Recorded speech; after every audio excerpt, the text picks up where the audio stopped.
সুপ্রিয় দর্শক সবাইকে স্বাগত জানাচ্ছি হার্ট টক বাংলা চ্যানেলের নিয়মিত অনুষ্ঠান মাথায় কত প্রশ্ন আসে।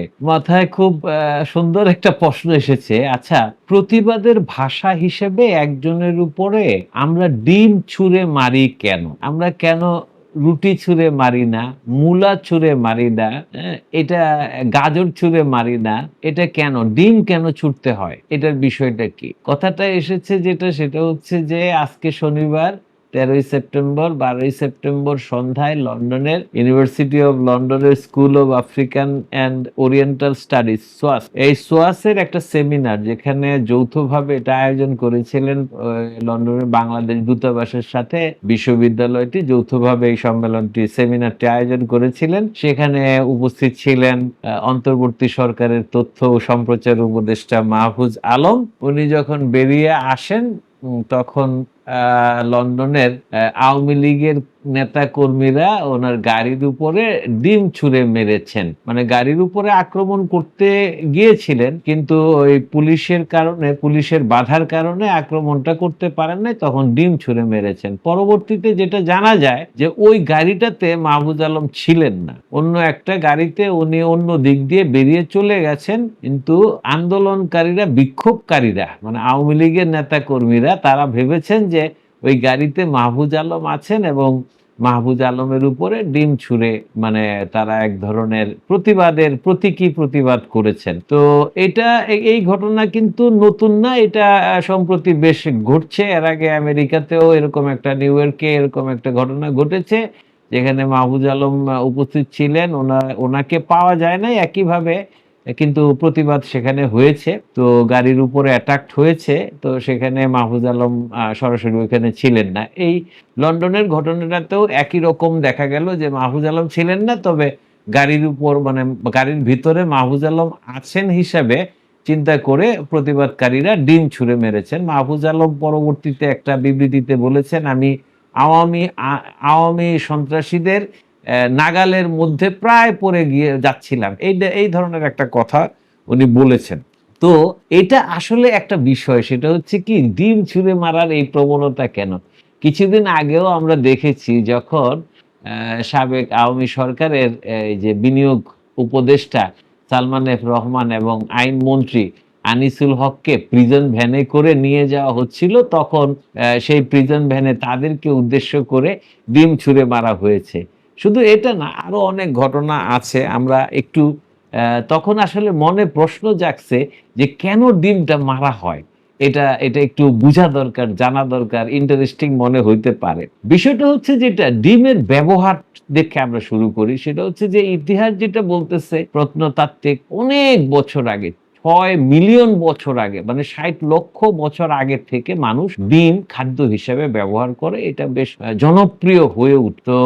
এটা তখন যেটা হইতো সেটা হলো যে বিভিন্ন পাখির ডিম সংগ্রহ করে কাঁচা অবস্থাতেই মানুষ খেয়ে ফেলতো, রান্না করার বিষয়গুলি ছিল না। তো ৭৫,০০০ খ্রিস্টপূর্বাব্দ, মানে ৭৫,০০০-এর সঙ্গে আরো ২৫০০ বছর যুক্ত করা যাক, সেক্ষেত্রে মানে ৭৭,৫০০ বছর আগে মানুষ প্রথম ওই যে মুরগিটা পালন শুরু করে, ওইটা ডিম দেয়, সেই ডিমকে খাবার হিসেবে ব্যবহার শুরু করে। আর প্রতিবাদের ভাষা হিসেবে ডিমের ব্যবহারটার প্রথম প্রমাণ পাওয়া যায় হচ্ছে ৬৩ খ্রিস্টাব্দে।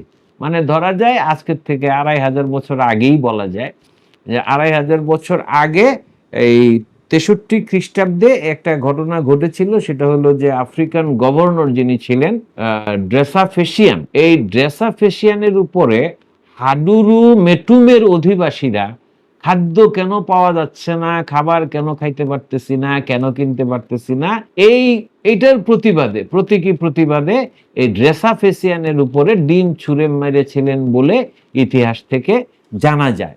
আর আধুনিক কালের ইতিহাস যেটা বলে সেটা হচ্ছে যে ১৮৩৪ সালে নিউ হ্যাম্পশায়ারে মার্কিন কবি জর্জ হোয়াইটার দাসত্ব বিরোধী একটা বক্তৃতা দিচ্ছিলেন। সেখানে উপস্থিত শ্রোতারা ওনার উপরে ডিম ছুঁড়ে মেরেছিলেন।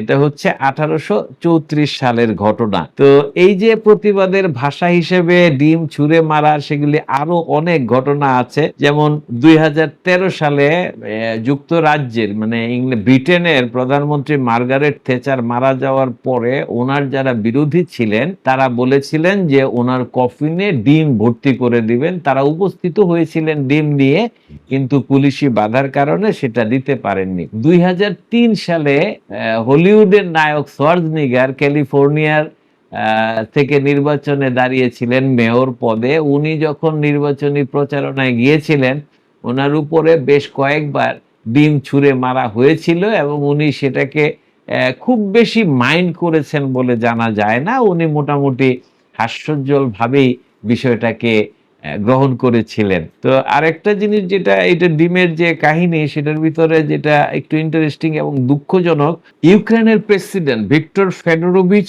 ইয়ানুকোভিচের উপর 2004 সালে একটি পাবলিক অনুষ্ঠানে ডিম ছুঁড়ে মারা হয়। ডিমের আঘাতে উনি অসুস্থ হয়ে পড়েন, ওনাকে হাসপাতালে নিয়ে যেতে হয়। এটা হলো ডিম ছোড়ার মাধ্যমে কাউকে আহত করার মোটামুটি একমাত্র ঘটনা হিসেবে এটাকে উল্লেখ করা যায়। আর এখানে ডিম ছুঁড়ে কেন মারা হয় সেটার উপরে একটি সংস্থা একটা জরিপ চালাইছিল, bonpetit.com, সেটা একটা জরিপ চালাইছিল। সেখানে কলম্বিয়া ইউনিভার্সিটির রাষ্ট্রবিজ্ঞানের অধ্যাপক এন্ড্রু গেলম্যান যেটা বলেছিলেন সেটা হলো যে টমেটো এবং ডিম ছুঁড়ে মারাটা জনপ্রিয় কারণ হচ্ছে যে এটা সস্তা, সহজলভ্য এবং দৃশ্যমান, মানে এমন একটা দৃশ্য তৈরি হয় যেটা হয়তোবা হাস্যকর, একটু হাস্যরস তৈরি করে, ব্যঙ্গ তৈরি করে। তো টমেটো ছুঁড়ে মারার ঘটনাও জানা যায়, টমেটো অনেক জায়গায় ছুঁড়ে মারা হয়েছিল। তো ডিমটাই বেশি জনপ্রিয়। যেটা আসলে গবেষণা করে জানা গেছে সেটা হলো যে ডিমটা যখন কোনো জায়গায় লেগে ফেটে যায় তখন যে দৃশ্যকল্পটা তৈরি হয় যে হলুদ একটা জিনিস ছড়িয়ে পড়তেছে, তার পাশে সাদা অংশ আছে, সেটা ইয়ে হয়ে পড়তেছে। তো এই জিনিসটা সম্ভবত দৃশ্য হিসেবে খুব বেশি ব্যঙ্গাত্মক, যার গায়ে লাগে তার জন্য খুব অস্বস্তিকর একটা আঠালো জিনিস শরীরের মধ্যে এসে লাগলো, অস্বস্তিকর। এটা এইটার জন্য। এবং আরেকটা জিনিস আছে, টমেটো যখন কারোর দিকে ছুঁড়ে দেওয়া হয় তখন সেটা কিন্তু ফেটে গিয়ে একটা লাল রঙের একটা দৃশ্যকল্প তৈরি করে।